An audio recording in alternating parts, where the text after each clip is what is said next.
Everybody's queer in Star Trek. I feel so overrepresented.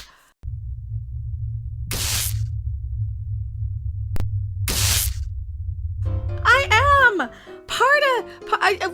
am I really part of it if I don't count myself in the clique and in the club, and I'm only the B? Isn't that the lowest on the totem pole in the LGBTQ plus LMNOPXYZ alphabet community?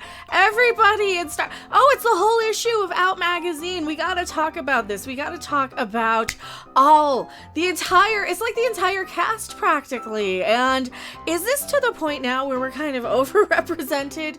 Because here we go. First up, Anthony Rapp is the first one on the cover. They're doing a whole special publicity thing. Now, this is exactly the magazine for this because, Out Magazine. It's a gay magazine. Oh my. So, first up, of course, Anthony Rapp, who plays Stamets on Star Trek Discovery.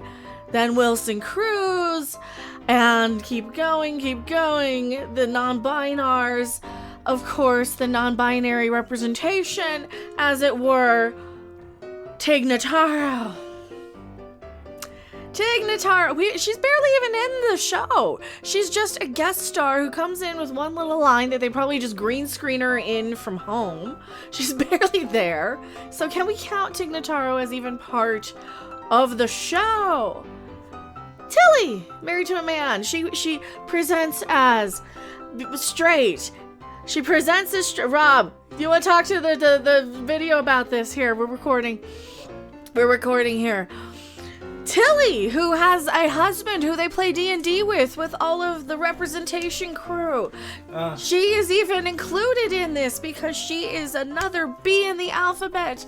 Mary Wiseman. Biatch? No.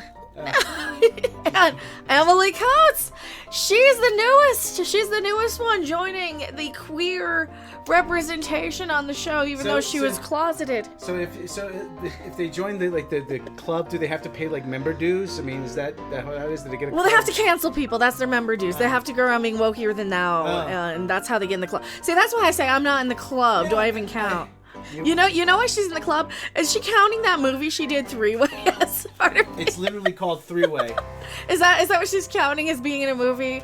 Because she talks about coming out because of the encouragement of the Discovery people, and I guess being around it enough. Is it contagious? I was under the impression it wasn't, but I have to wonder if people are being expected and pressured to kind of join the LGBTQ plus LMNOPXYZ community just for inclusion because they feel like they have to. They feel excluded, maybe. They feel they have to protect themselves from criticism.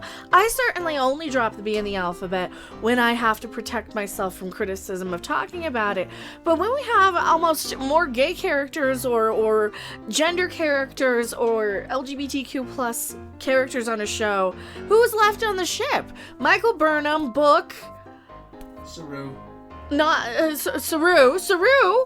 I'm trying to remember who's on Discovery. LeBron, not Sulu, and Mrs. T. Those are the last people. And LeBron, not Sulu, and Mrs. T don't even really count as anything more than glorified extra. Also Blondie. Oh, the blonde one. Nebula. Not Nebula. Not Nebula. She was Nebula in like the first episode, and then they killed her off and replaced her. No, they recast her. She was the robot chick. And those people barely even count as crew members. So, all right. Not that I have a problem with any of this. I just gotta kind of wonder, are we being used just for marketing at this point? Because clearly, this seems to be more about showcasing the diversity and representation and inclusion of Star Trek, which like they say right here, we've always had it. We've always had, a diverse ethnicity-wise. We've always had issues where we talk about people of non-traditional, heteronormal sort of relationship status. I mean, just look at what the Klingons and the Trills and the whole Deep Space Nine storyline with Dax when they brought in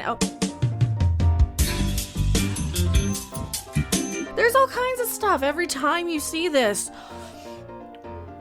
Is this really something that is so anything but publicity and marketing at this point, because it takes away from the story. It has nothing to do with what any of these characters would actually be going through in the 23rd century, except for the relationships between Stamets and the Doctor, Dr. Ricky there. So you've got that as, you know, okay, the more of just them being a normal couple that they show on this show, I think the better, from my perspective, as somebody whose opinion doesn't matter in the LGBTQ plus community, I think for me, just showcasing regular, normal, old couples, right?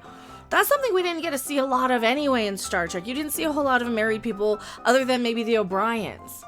So anytime we can see more normal interaction between any sort of couple, gay, straight, whatever, I think Star Trek doesn't understand how to deal with people very well. And I'm going to leave it at that these modern day Star Trek people don't understand how values had progressed. Just the exterior. I am Mecca, and I will see you guys later. Bye. Thanks for watching. If you liked it, make sure to hit that like button. And if you want to see more, don't forget to subscribe. See you in the next video. Bye. I like science. Dumbass.